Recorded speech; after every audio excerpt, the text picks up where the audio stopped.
Hey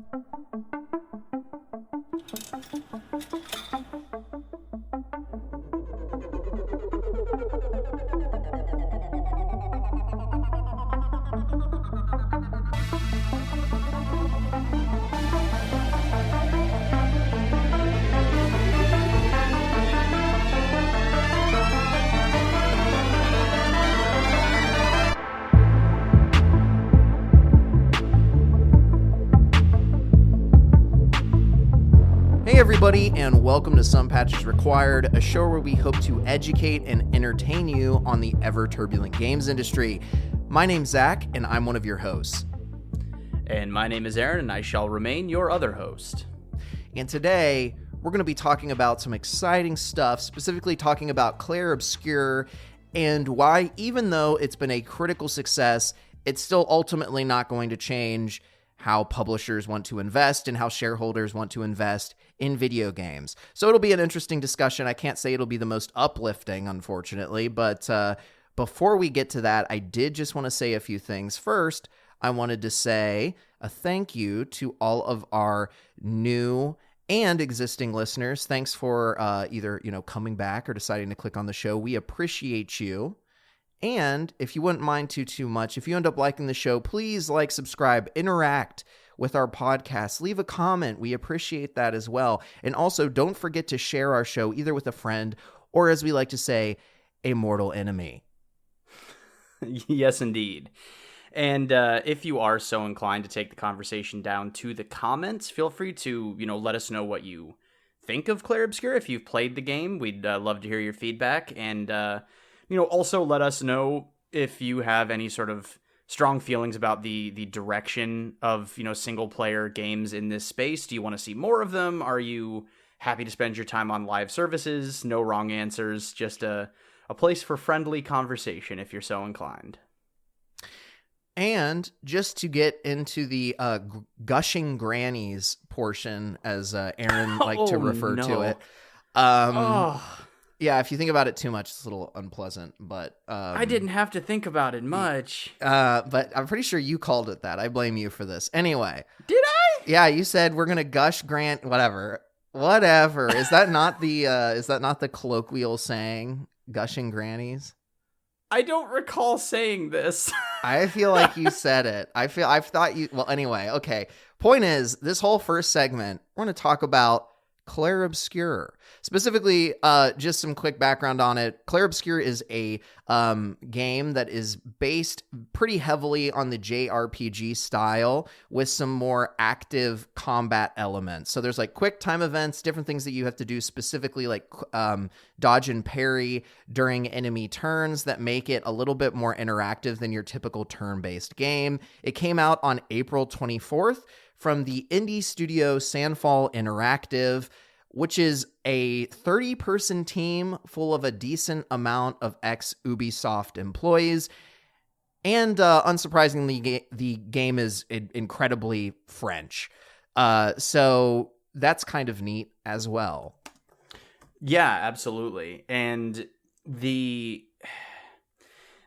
one of the crazier elements of it is that for a debut title from a studio, and in fairness, I think some of the core development team was 30 people. The overall list of contributors to the game is well over 30, just to get out in front of various headlines that we've also seen kind of rebuking that idea. That's my understanding of it, is that the core development team was very nimble. But for a debut game that came not out of nowhere, but out of an untested studio, it has been not just a critical success, but an enormous commercial success, right? So it's currently sitting at a 92 Metascore, making it comfortably one of the highest rated games on that platform. And the user score is 9.7, which is bonkers, especially in the modern world where the online conversation can kind of ebb and flow so quickly that even if a game feels like it's getting a lot of positive buzz, people will, mobilize en masse to tear it down for not being, GTA 6 or whatever. So yeah, the game has been just an absolute smash hit runaway success. It's sold more than 2 million copies. It had crested 2 million copies inside of its first 12 days, which is an enormous milestone for a game made on a AA budget. Again, from a studio that doesn't have name recognition, and for a game that does have a video game ass name. You know what I mean? Like, you don't see a lot of movies called Clair Obscur Expedition 33. But somehow I was just going to say, one of the fun things with the title is people don't know, including us, I guess, we don't know whether to refer to it as Clair Obscur or Expedition 33. You hear people, interchange what they decide to use. Very few people say the full thing because it is kind of a mouthful. And I think you know what people are generally talking about if you played the game. If someone says Clair Obscur, they're like, okay, I know what you're talking about. Or if they say Expedition 33, you're like, all right, I got it. But it is a flip-flop title. For sure, yeah. But yeah, so we have both played the game. I think I'm not quite as far into it as you are, Zach. I literally last night, while I was baking a cake, finished Act 1. You are further than me now because I fell off the train and have been playing some other stuff. But you're not much further than me. You're in about the same area. Fair enough. So yeah, we wanted to not do like, full review mode or anything, but just kind of discuss our impressions of the game and spend a little bit of time just kind of enjoying the positivity surrounding a success story that is genuinely deserving of it.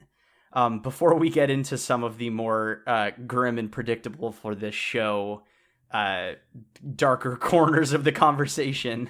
Yeah, I mean, it's not compared to some of the stuff that we've said. I don't think anything's going to be like dark and scary. But we're basically going to talk about why everything we said doesn't matter when it comes to publishers. Yeah. So we're going to gush about it, and then it's going to be like, okay, cool, we got all the good stuff out. Now, why do publishers not give a shit about anything that I just said? Exactly, 100%. Some other cool stuff that I didn't know about, Aaron, was that, so on that core team of 30 people, only about a half of that team was from Ubisoft, and I'm just trying to find it. I believe that also about a half of the team. This was no. The majority of this team, Clair Obscur, was their first industry credit, which is wild to me. For those that don't know, industry credit, it's just having your name in the credits. It's a big deal. It's basically kind of what you try to collect as an actual developer to illustrate that you've been working on, meaningful projects. So yeah, no, it's a massive deal if that is one of the first things that you work on. Yeah, absolutely. I mean, I think it's probably safe to say for a lot of people, the first game that they ship is, a smaller mobile title or depending on, internships, they may have like a very small credit on a AAA title, and a lot of those end up coming with some baggage, but to have your first industry credit be on something as like universally praised as Clair Obscur is a hell of a feather in the cap for someone just beginning. I mean, not just beginning necessarily like their career, but to have that as your be able to put that on your resume is going to make you a fairly desirable hire. Should any of the devs decide they want to jump ship at any point.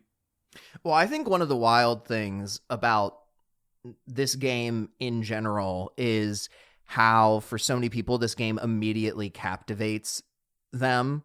Like, so in that Bellular video that we watched, even Michael talks about how the prologue immediately grips you into the game and makes you feel something. And I know that that's one of the first things that I said to you when I was just generally talking about this game. And I believe that you share kind of similar sentiments around that. So if you decide to try the game, just know that you will probably be sad within the first 30 minutes because it just does such a good job of introducing you to the world and the characters, making you feel something. Yeah, I mean, it's just crazy. Everything about the character acting and the atmosphere and the narrative, as far as I've gotten, has just been phenomenal.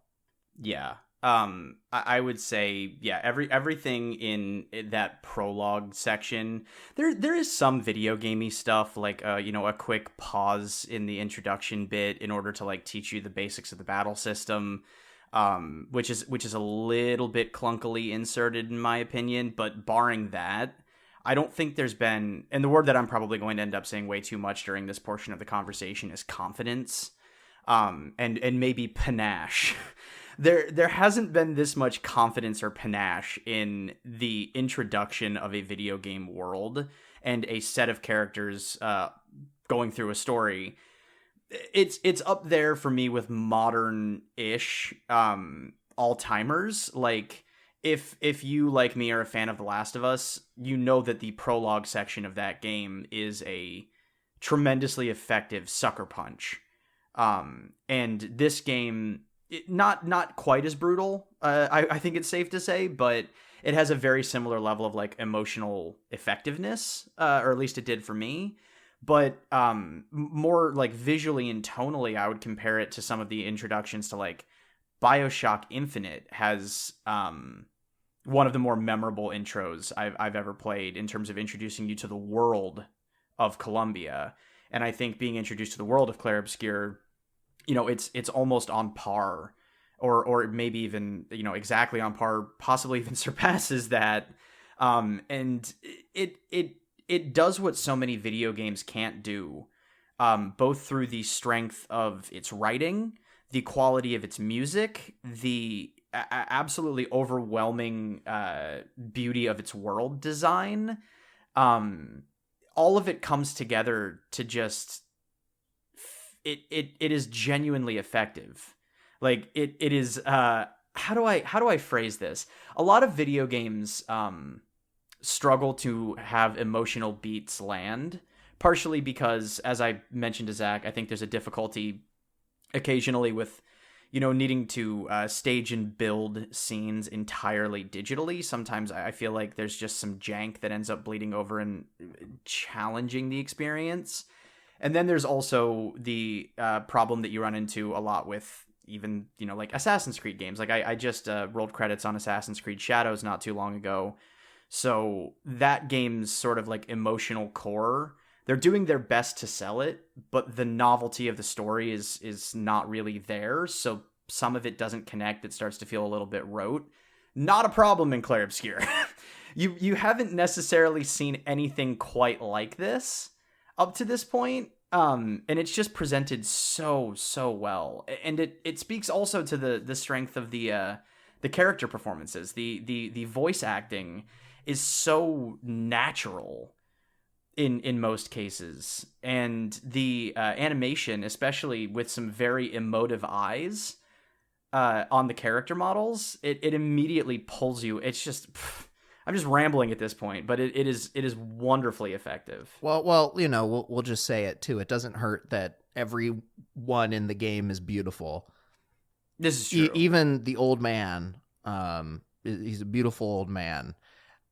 Beautiful may not be the word that most people use to describe him, but yeah, it's a very interesting situation where I feel like they've done way better than a lot of games do with conveying emotion through subtle moments, subtle facial expressions, subtle comments, even just like sounds that the characters make. They feel much more real than a lot of game characters. And I think that really helps to get you inclined to care about them. And so far in the game, I haven't really met a character that I don't like, which is kind of crazy. I feel like normally there's characters I'm at least neutral on. Most of the characters in this game, I'm like, okay, like I genuinely care a lot about this character. And the other thing is, I'm not going to go into anything crazy, but you've seen the one of the big moments, I think. Right, Aaron? I've gotten to the first act twist. Yes, so I think that's one of the big moments. Tiptoeing around it, because we didn't say we were doing any spoilers in the beginning, and candidly, this episode isn't fully about this game. they are not afraid to do things that I think are slightly unconventional in the game, that have a massive impact on what you think the game was and what it really is. And there's been some mixed responses online from what I've heard around some of the twists in the game, which I think is natural. But generally speaking, people seem to think that it works pretty well. And I think it helps sell the emotion that the game wants you to feel. Yeah. It's one of those storytelling things, and I'm going to be as vague as possible, but there are certain things that you can do when constructing a story to help it feel as if your world is not operating according to the rules of plot armor. And I don't necessarily mean for like any specific instances, but when the world itself, when the game itself is willing to be unpredictable and willing to play with its own form in order to challenge you, the player, and sell elements of the story, that takes a story to another level, in my opinion. And that's not something that you see a lot of video games willing to do. Again, not to be just like a weird fanboy, but I think The Last of Us Part 2 is a very good example of games that are willing to, like, play with the actual form of what you expect from the title in order to essentially emotionally manipulate you, but in an effective way, into engaging with its narrative themes more, intimately. And I think that Clair Obscur thus far is doing a really, really great job of helping the world itself feel dangerous and valid. And like something, like I have no idea what could happen next because XYZ. It's also this weird world where it's like gorgeous and beautiful at the same time that it's kind of repugnant and disgusting and depressing. Yeah. It's this weird mix of beauty and depression, and there's a sequence very, very early on in the game where whatever. I'm going to say this one. I'm just going to say that, I don't care. It's so early on. Like, if you think it's a spoiler alert, but for the sake of this conversation, I'm going to say it. Pausing for people to move.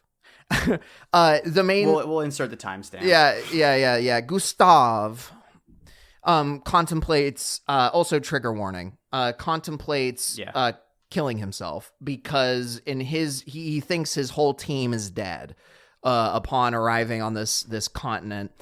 And that whole sequence is so unnerving because he finds himself in this cave where, like, it looks like the blood of all of these other generations of expeditioners is just being funneled into the earth, and one of his own team members is just dead there. And it's this like perfect encapsulation of like overwhelming this like sense that you'll fail, basically, like despair. Like it's such a perfect encapsulation of like, look at this symbolic meaning of despair, you will fail this mission kind of a thing. And it's beautiful at the same time. It's kind of fucked up. Yeah. Dipping out of the spoilers at this moment, I would say that, again, the game narratively and visually weaves together its themes of like beauty in decay and beauty in impermanence and death and just like the contrast of something that is absolutely stunning with something that is absolutely vile is so effective in this game. And it's another thing to gush about is the enemy designs and some of the enemies that you fight are like Dark Souls level cool, and also Bloodborne level nasty, but in a very different sort of way in many cases. Some of the enemies are a little bit derivative of a Dark Souls thing, but not in any way that actually feels like off-putting. And some of them are just wholly original, and some of them feel like they were pulled out of Pan's Labyrinth, just like a Guillermo del Toro creature design. And you gotta love it. It's so interesting. But yeah, tonally, the game does a great job of pulling you into the mindset of the characters, playing with these emotions, but not like explicitly stating them for this simplicity of an audience that like a Netflix thing where they have a mandate to like make things that people can still get enjoyment out of without watching. Make films that people can do the dishes in the other room. It's not that. You do need to engage with it and pay attention to the faces, and you'll start to feel what these characters are feeling. And it's been a long while since I've had a game that connected that well on that level for me. Yeah. Absolutely. The other thing that I personally want to gush about, especially as somebody who is traditionally not like great at video games, I love them and I play them a lot, and I'm not by any means terrible, but the combat is so good. It's almost unrealistic how well they pulled this gimmick off. Because the idea of adding real-time combat mechanics to turn-based combat systems is not necessarily new, right? Like the idea of having some sort of active participation element in order to break up the monotony of waiting for turns to progress could have come across as very, very gimmicky. I don't have any examples at the top of my head, but I know that this is a thing that does happen in a lot of in some turn-based games. But this game so confidently blends your turn-based strategy where you're stacking, buffs, and each individual character even basically has their own specific combat system. In terms of the way that they interact with other enemies. You have to play each character so differently. And they're all fun as I've encountered them up to this point. But the timing on dodges and parries is almost musical in a way. You need to like, there aren't like clear visual or auditory cues for when you are meant to dodge or parry enemy attacks, but it relies so heavily on you feeling the moment when the tension is about to burst that you should be swinging your sword to parry or you should be dodging out of the way, that it's so, the word intuitive almost doesn't do it justice, because it's not the way we discuss like an intuitive system. It's literally relying on your intuition. You have to feel it like you would feel music.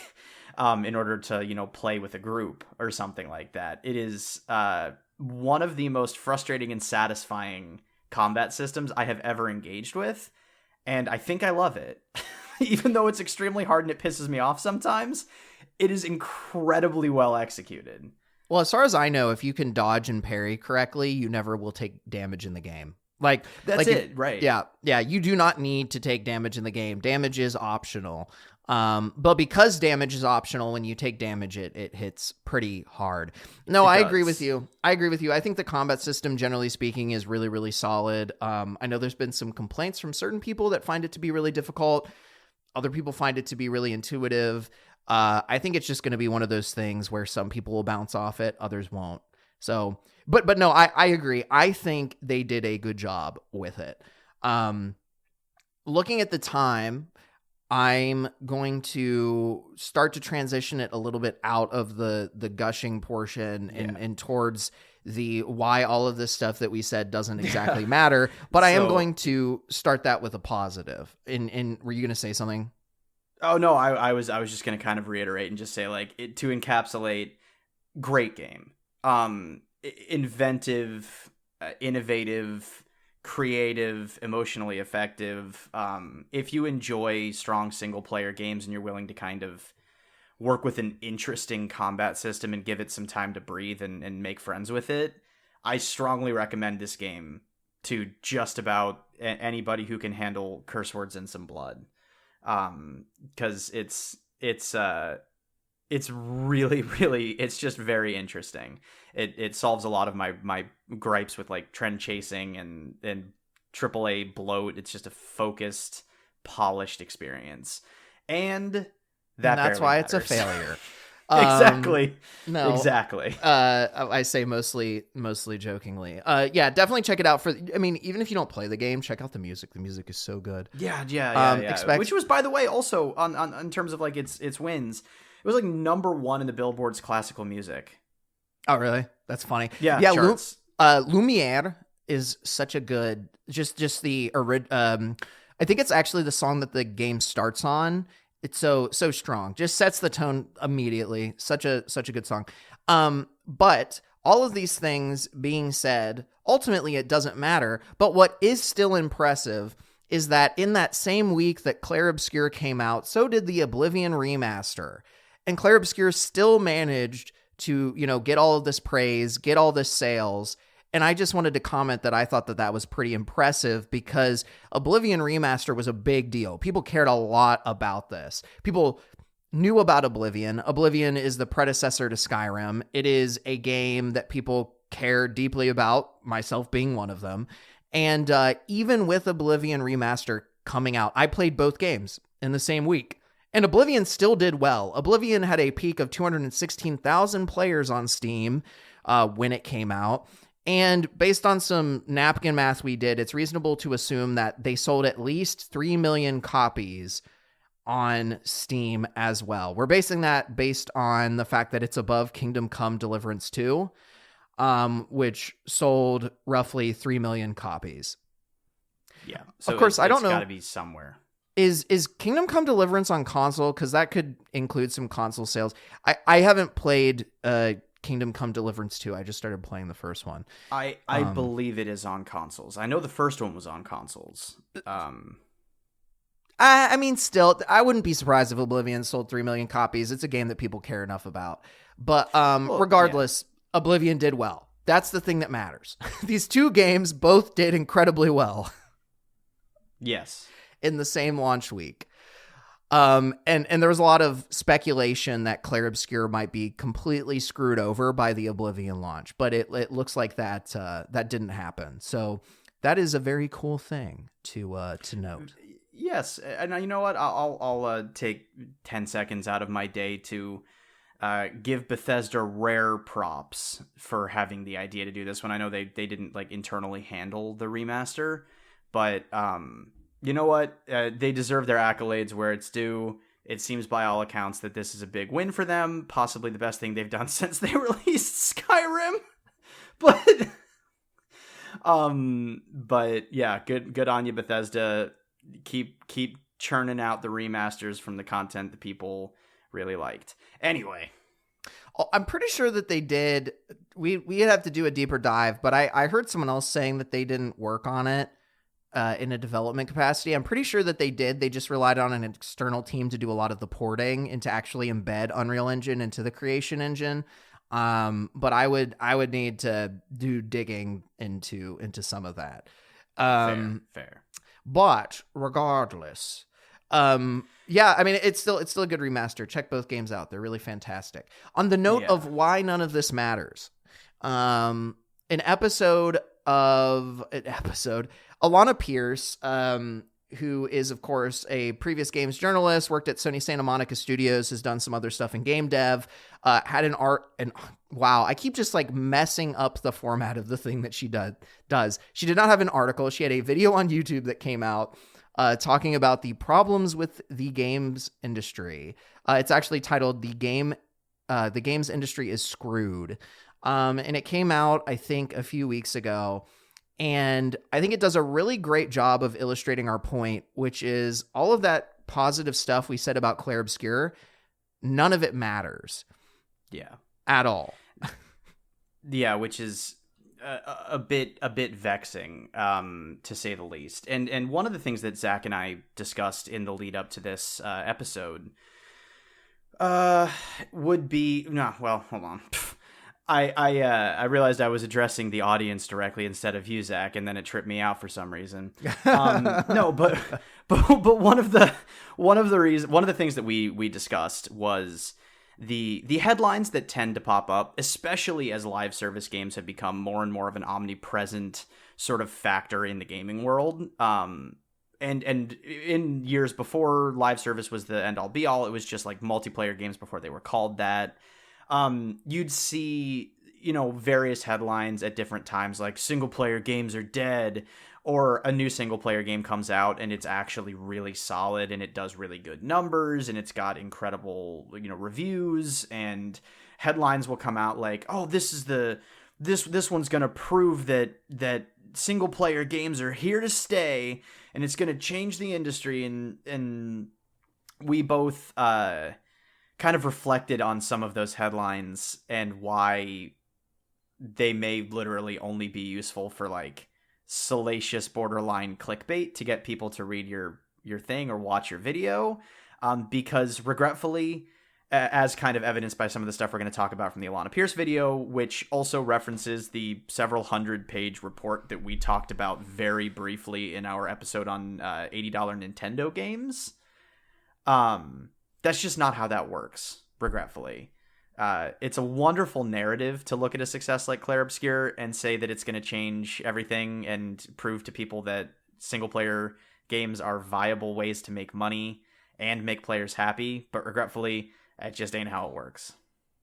Yeah, no, that's the sad reality is that no matter how successful this game is, it's just, well, I don't know if I'd say no matter how successful. Like if it started pulling in like $100 billion, like then maybe we'd have a conversation. But the reality is like, even with some of the really high estimates that I've seen, like one of the publishing leads or directors at Larian said that he could easily see this game reaching roughly 8 to 10 million copies sold.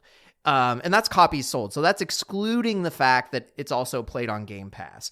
Now, let's just run with that 10 million number, Aaron. That's $500 million because the game is sold at $50. And thank you. That is just, I mean, that's an astronomical amount of money. Like that is a ton of money. And by no means should that be considered a failure. But when you're looking at the other games that are called black hole games, at least in that Alana Pierce article, we're talking about like Fortnite, Roblox, Apex Legends, these games that continuously have people come back and back and back and have all of these players basically trapped in their ecosystem. Those games are making billions of dollars a year, and they've been making billions for at least like 3 years. So if you compare that to Clair Obscur, which is I could see Clair Obscur potentially making $1 billion over its lifetime, right? But it is not going to consistently make $1 billion for like 4 years in a row. Whereas Fortnite can reliably do that, or Roblox can reliably do that. So we're talking about games that are in like completely different leagues. And that's ultimately what shareholders care about, is they want that massive growth. They don't want 2%, 3% growth, 1% growth, right? They don't want that steady growth. They want exponential growth, double-digit growth when it comes to these companies. So that's kind of the basic reason that this game cannot compete and make a significant change when it comes to how publishers are going to think about, making new IP. Yeah. Yeah, because ultimately, and this was, if there was a thesis statement to the Alana Pierce video, which, considering how much we're referencing it, we will almost certainly link at somewhere in here, and you can give that a listen if you're interested. But the sort of thesis statement of the video is that, regretfully, you, Zach, me, and any of our listenership that spends time playing games and money buying them, we're not actually the consumer for the video game industry, right? That would be the money people who are funding the studios and keeping them in an ability to operate at a level where, you know, how much did Call of Duty Black Ops, whatever it was, cost? Didn't it get like close to $1 billion? I don't know off the top of my head. Is it in the presentation? No, I know, because they do have a reference. This was from there was from a Michael Bell, like a Bellular video from a little while back. But yeah, in order to keep games operating, you know, on budgets that large, the returns need to appeal to the sort of people who can fund that, and those returns simply don't exist in something like, you know, single player mid-budget games, right? I think the back of the napkin math I did is, in order to get to the revenue that Fortnite earns in 1 year just by being Fortnite, you'd need to release 8 Clair Obscurs a year, every single year. And it would have to sell every single time exactly as well as Clair Obscur has. And realistically, they'd want better with each. The stock market would want better with each subsequent release. Exactly. And inherent to that are the challenges that, like, if you're talking about standalone single player story based experiences, or, you know, mechanically based experiences, it doesn't have to be a story, but single player experiences, single purchase experiences may be the best way to nail that down. None of those games operate as a platform for consistent spending, right? So Clair Obscur comes out, great. You now have name recognition, you have an IP that's established. If they make a sequel to this game, supposing that's possible with the story, I haven't gotten there yet, that still doesn't make that one game a platform. Fortnite is a platform. You've built the bones of Fortnite. You're going to be building new modes and putting new events in, but it's all going to be performed on the same stage. You no longer have to construct that stage, right? So that keeps the operation theoretically a little bit more nimble. There are many fewer variables because it already has a built-in audience by virtue of being a Fortnite or a Roblox. And so it just seems that investors are much more eager to continue chasing the dream of landing it big with a game like that, with recurring revenue that blows anything out of the water, than they are to accept the more modest returns. And yeah, I mean, regretfully, that's just the people who make these decisions are the ones who drive the direction of the industry, and the pigs will eat what they're fed. Yeah, right? and I think the kind of depressing thing on the note of what you just were talking about is, if VCs and the stock market are, you know, ultimately the customer that is investing into games, that illustrates why it's even more concerning that we've seen a 77% decrease in VC funding since 2022. Because people are telling, you know, these investors who don't really care about games, they just want to see, you know, year over year, like exponential growth. They're telling them pull money out of games, put it into AI. Like, AI is the huge buzzword, which is why AI is going in a bunch of stuff that's adjacent to games, because games is trying to find a way to unlock another big investment wave into games. Alana talks about in the video how a lot of the methods that games was utilizing to get a bunch of investor interest and get all of this crazy growth, a lot of those have already been like drained. There's really not anything left. So like, we're talking about things like battle passes. We're talking about like loot boxes, where, you know, season passes, live service games in general. There was the COVID boost, the boost in mobile, all of these other things. All of this gave investors a perception, I mean, it was also the reality, that games was going to continue to exponentially grow. But exponential growth can only happen for so long. That's slowed down. Investors are not as interested in games in general. So there's just less funding available. I would say, on a related note to all of that, this ties back to Clair Obscur. Clair Obscur doesn't have any of these things. Clair Obscur doesn't have, it's not a live service game.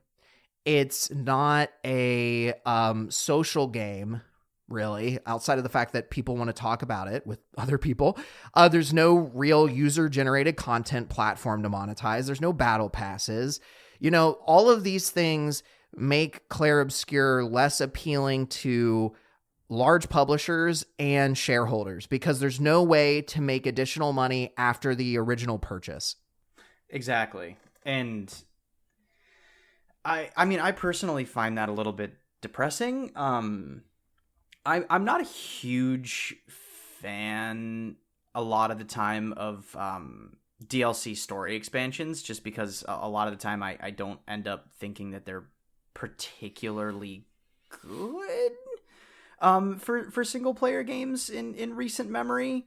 Or at the very least, they feel inessential. There are obvious exceptions to the rule. I won't bother going through them. But at least, that sort of thing, to me, feels less egregious than trying to shoehorn, hackneyed monetization bits into a game like Clair Obscur or anything like that. I would much rather see a standalone story expansion or just, like a continuation or whatnot. But that sort of thing, again, is just not appealing, as like it gives your revenue a longer tail. It means that for the inevitable Game of the Year edition re-release, you have something to bundle in with it to make it seem like it's a value add for the consumer. But again, none of those numbers end up reaching the returns that the anthropomorphic wallets running around the West and East Coast just... they're not looking at that. Those numbers aren't like consequential to them. It's kind of like again looking back at like the Dragon Age Veilguard situation where that game underperformed to EA's expectations, and it obviously has not gone super well for BioWare as a result. But the amount of money that they lost on that is not nearly as bad as what happens when EA Sports FC has a bad year, right? Sports is the revenue driver over there. So if those games start to falter, then the company starts to falter.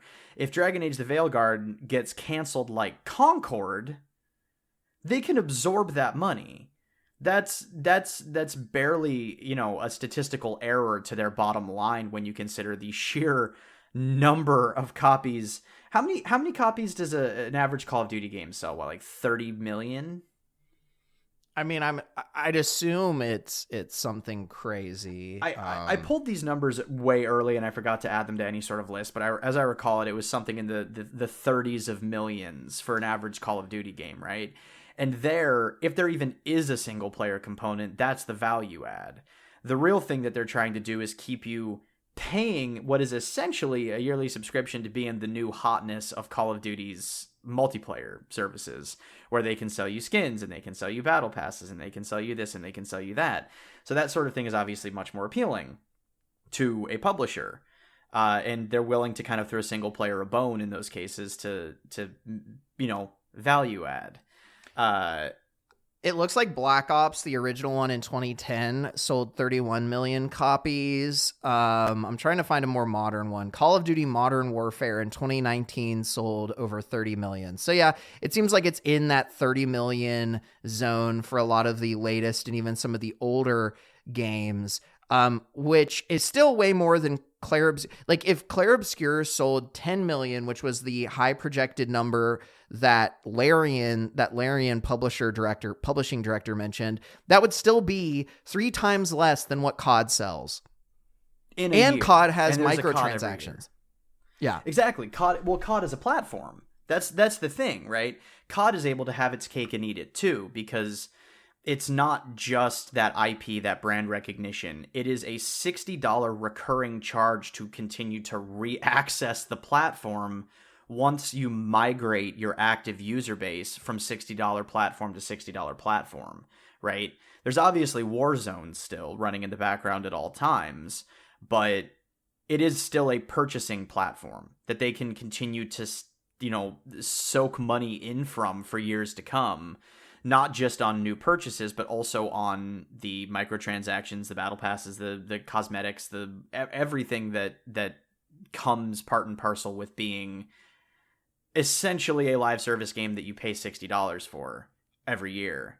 So Call of Duty is in a very unique position. But again, that sort of model is regretfully the dream for the big publisher, right? Because it prints money. And when it prints money, people who like to have money printed take notice and want to put their money into it so that they can have more money coming back. You know, it's logical if you remove all emotion from the situation, or all care for video games as an art form, or frankly, any concern for the audience as a group of people who want to experience quality content and not be relentlessly farmed for money and exploited through like addictive practices.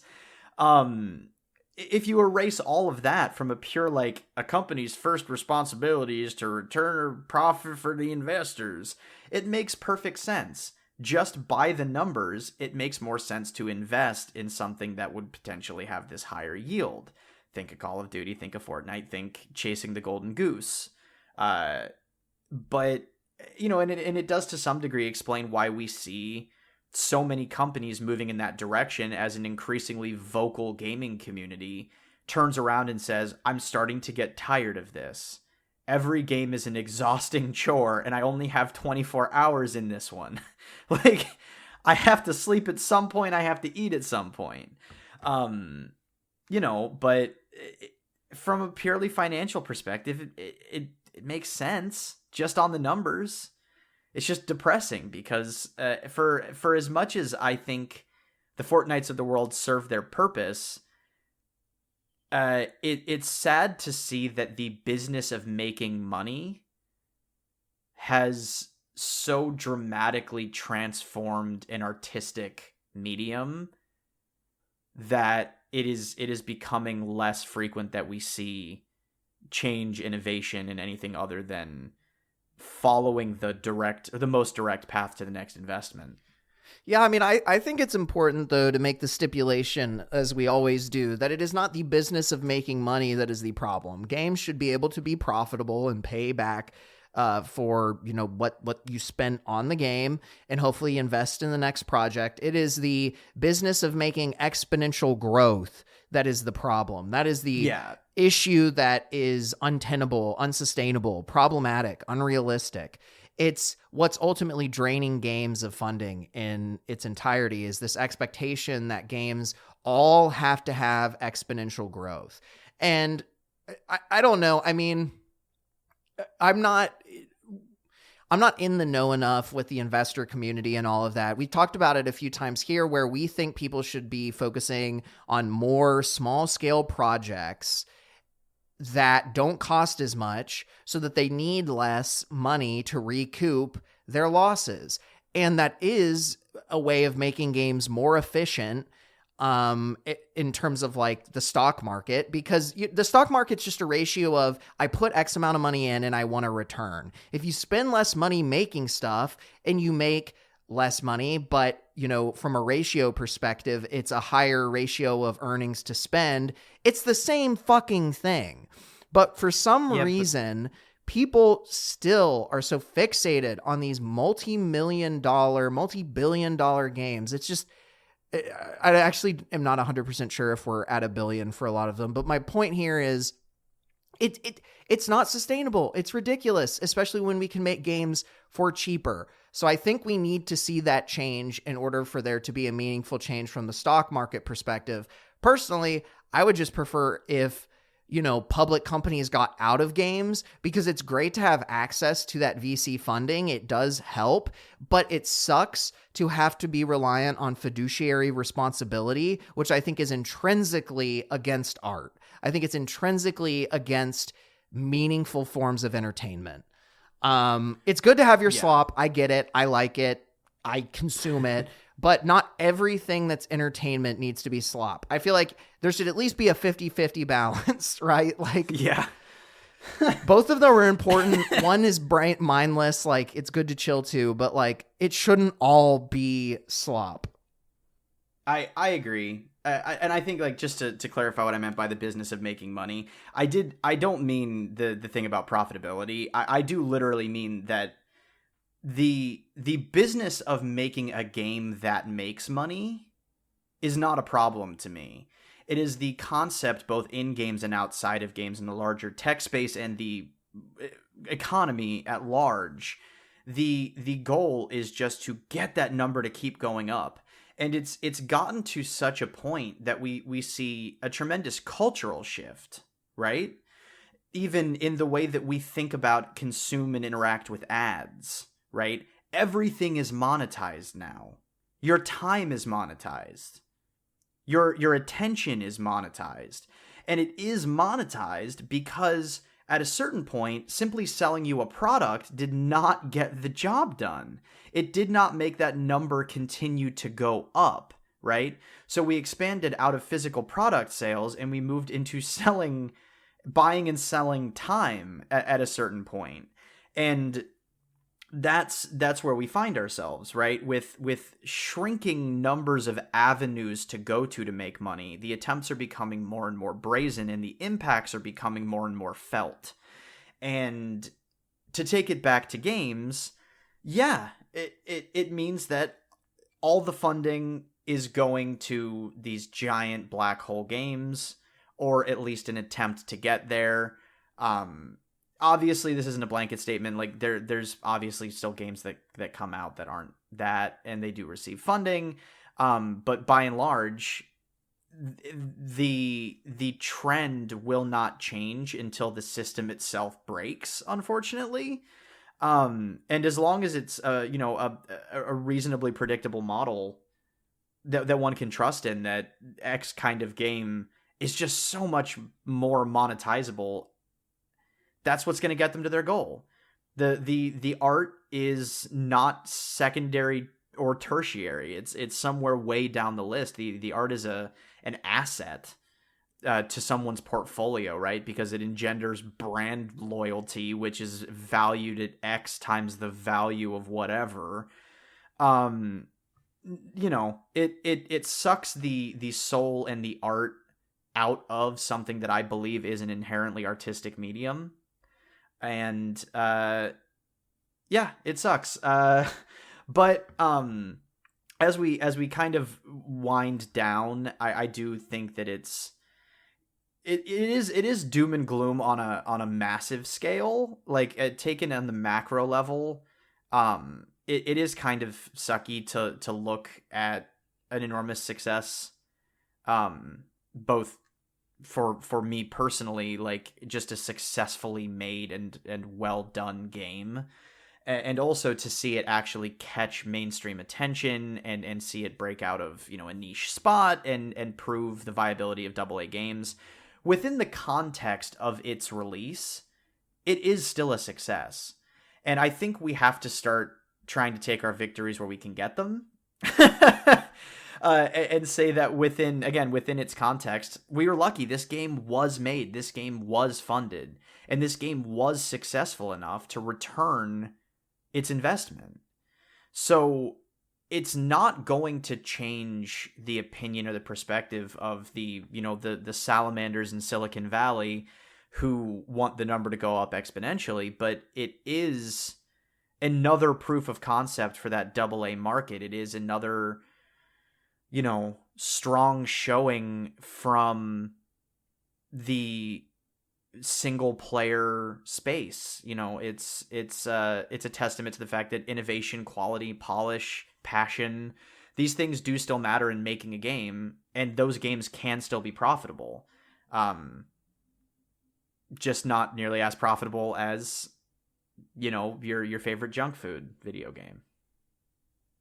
Yeah, I mean, I think that this is a great example. We were just talking about, how you're not the consumer for games. And I would say, generally speaking, that is true. But what I think this illustrates is the importance of buying games that are not made by big publishers and not made by, studios owned by big publishers. Just because this game selling 10 million copies, making $500 million is good for that team. That helps obviously pay everyone at the team. It helps pay the contractors that they had that worked on the game. It's just a net positive, and it hopefully gives them money to work on the next project without needing to have as much external investment involved. So at that level, it does matter. It's just, I think saying we're not the real consumers is more a thing that's at play when you look at AAA games. We're not really the main consumers of AAA. When you look at indie and you look at mid-level, our money matters more to those studios. And so I think it's important to support them financially and try and keep that segment as healthy as possible, because moving forward, I mean, we need to find ways to fund them. They're the ones doing the innovation. They're the ones doing the meaningful work. And VC funding is drying up. So it'll be weird to see what the future looks like. I'm not really sure. Yeah, I have no easy answers. And I think the AAA space is probably going to change a fair amount in the next handful of years. It's already changing. In case you guys didn't see the Xbox situation, those prices have already gone up. All first-party Xbox titles are now going to be $80. That didn't take very long. But yeah, AAA is going to undergo a lot of change. And yeah, your money does still matter, and your time does still matter to usually the people who aren't backed by these make number go up exponentially sort of companies. Not to say that you can't still play those games and enjoy them. There's no shame in that whatsoever. But find indie games, seek them out, enjoy them. Find AA games, seek them out, support them. That is one of the ways that you can really start to make your desire to see more games like a Clair Obscur or a Blueprints or something, or a Balatro. You want to see those games proliferate and become, more, just have more of them out there. Support them. At that scale, maybe Balatro was a crazy runaway success, but like at that scale, that's where you can start to affect a change and really make like the intended financial feedback loop work. But yeah, I don't know. It's certainly a mixed bag, and it's interesting and a little bit depressing, but isn't it all about the contrast between beauty and pain and beauty and suffering? Something like that. I was just reaching for like the most hackneyed through line I could get back to the Clair Obscur thing. Yeah, no, I mean, obviously we're not actually talking about that, but yeah, I don't know. I think that's about all I really have to say. Yeah, no, Clair Obscur, great game. You should make sure to check it out if you haven't already. And I think with that, we can probably move on to our thank yous of the episode. If I may be permitted to start, I would say that the music in Clair Obscur is, of course, fantastic. And even though it's tonally extremely different, it put me in the mood to listen to some good music, which, of course, brings to mind Beach Girl, the provider of our wonderful intro and outro music, as well as the curator of a delightful online library of digital music that you can find on Spotify, Bandcamp, SoundCloud, any of YouTube, all of the major streaming services, probably a handful of the minor ones. Just search for Beach Girl, and I'm sure you'll enjoy what you hear. And I'm here to tell you about Mosscat Market, who helped us with our thumbnail and a bunch of other artistic stuff regarding or related to our podcast. So please make sure to check out Beach Girl. Well, make sure to check out Beach Girl, but also Mosscat Market. Check out Mosscat Market on Instagram and on Etsy. That's at Mosscat Market. She is a very good friend of ours. Please show some love and support. And with that, thank you for tuning in. Let us know your thoughts on either Clair Obscur or the fun financial situation that the games industry finds itself in.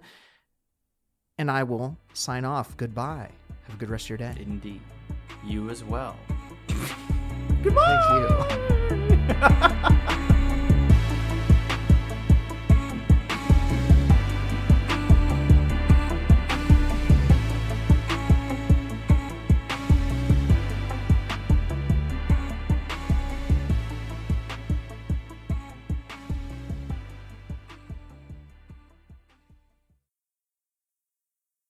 Is that not the colloquial saying, gushing grannies?